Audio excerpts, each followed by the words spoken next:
There's no single standout feature that headlines the 2024 BMW i5. Rather, it's this sedan's overall breadth of competency that should really get you stoked.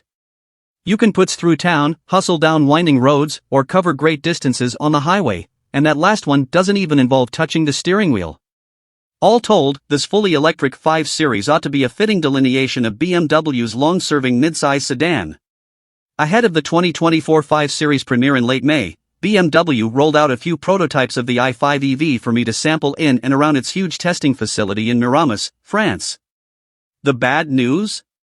I can't tell you anything about the full range of internal combustion and plug-in hybrid powertrain options, nor can I confirm a lot of the specs about the electric i5. The good news? I can safely say the 5 Series won't be a mega uggo like the 7 Series. Even through the prototype's heavy camouflage, conventional headlights and a reasonably sized grille are obvious. I know beauty is in the eye of the beholder, but that i7, yeesh. BMW will initially introduce the i5 in 2 configurations. The base i5 eDrive 40 will have a single, rear-mounted drive motor producing 335 horsepower, while the up-level i5 M60 xDrive bumps output up to 590 horsepower thanks to a dual-motor setup.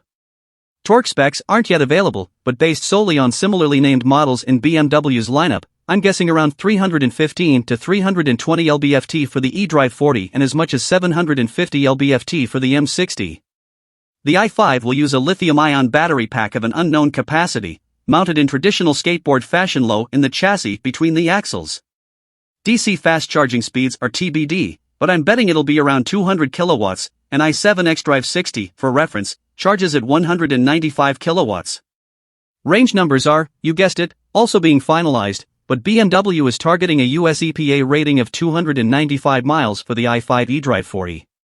This model's closest rival, the Mercedes-Benz EQE 350 Plus, has an estimated range of 305 miles and a 170 kilowatts charge rate. Going the distance is something the i5 nails. It's comfortable, with credit going to the nicely damped double wishbone front suspension and the extra cushiness of air springs at the rear axle. It's also loaded with driver assistance tech, including an updated version of BMW's excellent highway assistant that now includes automatic, hands-free lane changes. Say you're doing 75 miles per hour on the freeway and there's a semi-truck ahead of you. The BMW i5 will proactively check the lane to the left, and if it's clear, it'll alert you that it's ready to merge. All you have to do to accept the lane change is look at the corresponding side mirror and, presto, you're on your way. Not that touching the turn signal stalk is a chore or anything, and you can still manually request lane changes by doing so. But this little added gesture control keeps the highway assistant completely hands-free. Oh, and if you don't feel like going through with the 5 Series suggested lane change, just keep looking straight ahead. Highway Assistant works like General Motors' Super Cruise in that it allows the i5 to drive for extended periods of time on the freeway without requiring the driver to put their hands on the wheel. Plus, Highway Assistant is more forgiving of small bits of driver intervention, like if you want to veer slightly to avoid debris in the road. Other systems might completely disengage, but Highway Assistant keeps on rolling. After the 5 Series launches this fall, BMW will send out over-the-air updates to 7 Series customers to give their cars this extra feature. Thanks, 5G connectivity. Speaking of which, the 5 Series line will have BMW's updated iDrive 8.5 multimedia software that'll soon roll out across the company's portfolio. The major change for this system is that there's a fixed row of icons at the bottom of the central display that makes it easier to find the most frequently used menus. Trust me, it's a good thing. The eDrive 40 will undoubtedly be the higher volume i5 variant, and that's fine. Sure, it has a lot less power than the M60, but the rear-wheel drive i5 is lighter and more sprightly. It's still plenty quick when accelerating thanks to all that electric torque, and the steering is responsive and full of feedback. The brakes have strong bite, too. If you want to get rowdy, though, the i5 M60 xDrive is a real honey. The extra power is noticeable, that much is a given.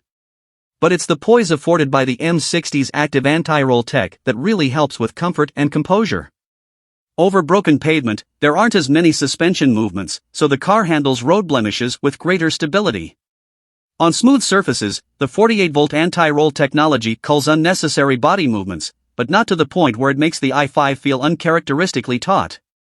The i5 will have 2.5-degree rear axle steering that helps with agility at higher speeds, but unlike Mercedes-Benz 10-degree system, this isn't exactly a boon for parking lot and tight city maneuverability.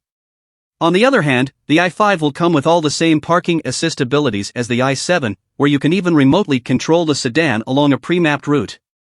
Like, if your driveway super sucks or something. After a day of testing i5 prototypes, the best compliment I can give this sedan is that it drives like a 5 Series should. It doesn't feel overly heavy, despite the big battery ballast between the axles. It's not wafty, yet at the same time, the M60's relatively low-profile 245/40 front and 275/35 rear tires don't result in a chatty ride. There will naturally be differences between the base 5 Series models with fixed dampers and the zippier M variants with active suspension technologies, but from what I've sampled thus far, this BMW feels like a solid middle ground between the nimbleness of a 3 Series and excellent refinement of a big 7. What else can I tell you? Not much, I'm afraid. From what I can see between cuts of camouflage, the i5's interior has a straightforward layout, and the seats are pretty stinkin' nice, comfy enough for a long day of testing, at any rate. The cabin likely won't have the same level of styling flourish as a Mercedes-Benz EQE, don't expect millions of ambient lighting colors or pinstriped wood. But at least the i5 is quiet, and it'll for sure have better fit and finish than anything Tesla offers, with physical controls and everything. If the internal combustion 5 Series starts in the same $55,000 to $60,000 range as before, my guess is that the i5 will command closer to $75,000 or $80,000. A brand new Mercedes EQE 350 Plus costs $76,050 including destination, so use that as a barometer for where the BMW might end up. There's a lot more we'll learn about the 2024 5 Series when BMW takes the wraps off its new sedan in May. Here's hoping the rest of the range is as all-around pleasant as the compelling new i5.